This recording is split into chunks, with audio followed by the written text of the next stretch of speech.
Clip number 337 انشاءاللہ عز و جل اس کلپ میں سورہ اعراف کی آیت نمبر 23 سے 25 تک کی تلاوت، ترجمہ اور تفسیر قرآن صراط الجنان سنیں گے۔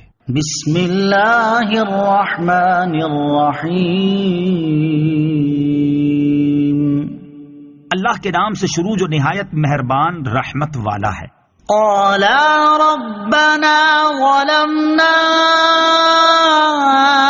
انفسنا وَإِن لَّمْ تَغْفِرْ لَنَا وَتَرْحَمْنَا لَنَكُونَنَّ مِنَ الْخَاسِرِينَ۔ ترجمہ، دونوں نے عرض کی، اے ہمارے رب، ہم نے اپنی جانوں پر زیادتی کی، اور اگر تو نے ہماری مغفرت نہ فرمائی اور ہم پر رحم نہ فرمایا تو ضرور ہم نقصان والوں میں سے ہو جائیں گے۔ ظلمنا انفسنا، ہم نے اپنی جانوں پر زیادتی کی۔ اپنی جانوں پر زیادتی کرنے سے مراد اس آیت میں گناہ کرنا نہیں بلکہ اپنا نقصان کرنا ہے، اور وہ اس طرح کہ جنت کی بجائے زمین پر آنا پڑا اور وہاں کی آرام کی زندگی کی جگہ یہاں مشقت کی زندگی اختیار کرنا پڑی۔ حضرت آدم علیہ السلام کے عمل میں مسلمانوں کے لیے تربیت۔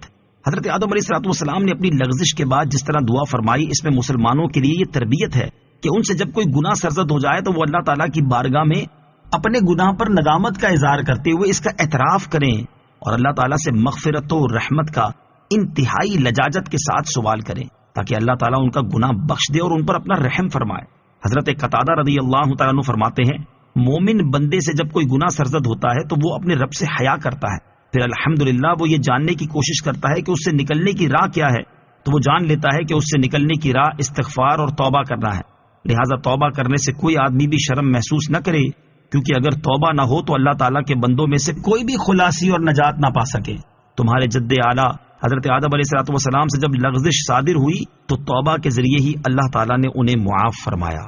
قال اهبطوا بعضكم لبعض عدو ولكم في الأرض مستقر ومتاع إلى حين قال فيها تحيون وفيها تموتون ومنها تخرجون۔